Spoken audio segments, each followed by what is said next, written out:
Hello everybody, and welcome to day 3 of the DreamHack Las Vegas tournament betting predictions. Now, today is going to be a quicker day. There's only 4 matches to cover, and I want to go to bed soon.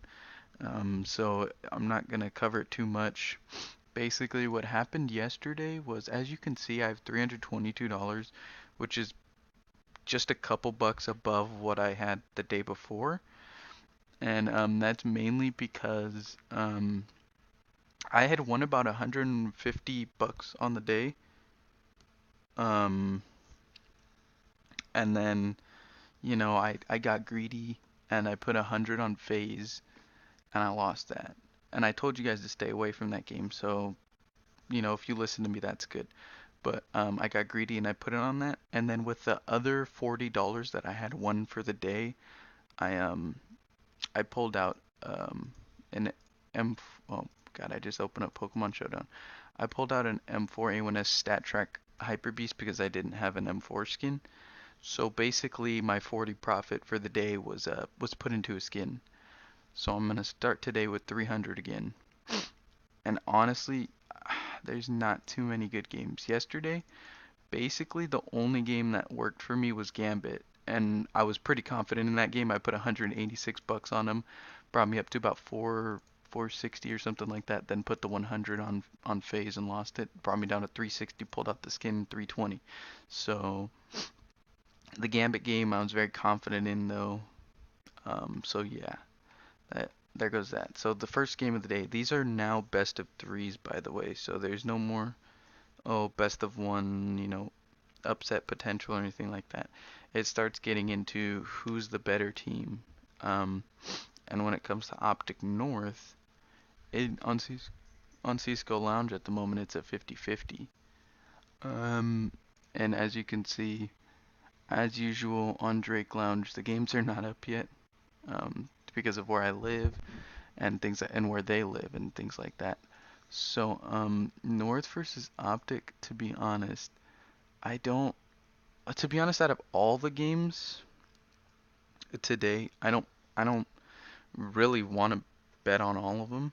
I mean, on any of them, except for maybe the next one that we're gonna get into. If I had to pick a team to win this, I would actually say Optic, and um, that's just because they have really the coaching advantage of what's his name? I think it's Peacemaker. And they have Hiko there. Also, if they need help calling, and Hiko's playing good so far, or I guess okay, not good, but better than he was at the major with like the 7 kills in the games and things like that because he has that IGL off of him.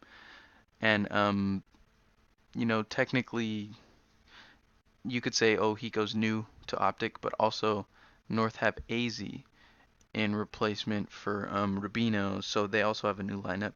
There was a lot of new lineups at this tournament. North Optic, you have you have FaZe with the stand-in. You had Renegades with the stand-in. You have Phelps with the new player on SK. Yeah, just a lot of Tyloo with basically half their team. Um, that they're not familiar with. So just a lot of like weird things going on this tournament. Um, so yeah. So North Optic, if it, I'd say it's definitely 50-50 down the middle. If the percentages favor either team drastically one way or the other, I'm going to probably bet on the game. But other than that, I'd stay away if the percents were about a 50-50. The next game of the day is the one that I might bet on, which is VP Fnatic. And um, if the percents are actually low for Fnatic, I'm gonna go pretty big on them because I think that they should definitely take this. Virtus Pro they haven't put the work in. They said it themselves in an interview. They literally took about a 2-week break from the major until now, and they didn't even know if they wanted to come to the tournament till last minute. So they just don't have as much work in Fnatic. It's the strong lineup. They have to get back into form. You know, um, they're back to their pretty much their main five, other than Dennis with Pronax, which is when they were really dominant. But this is still an amazing five-man lineup. And Virtus Pro, they basically just took a break. So like I feel as though Fnatic are having the advantage, and especially if they have a lower percent like they do on Cisco Lounge here. I definitely think that a small to medium bet on Fnatic is definitely worth it. They have NIP versus Cloud9. Again, this is pretty much a 50-50 on the day, and this is why I don't really want to bet on any of the games today. But NIP Cloud9, like basically it's the same thing with the North and Optic game.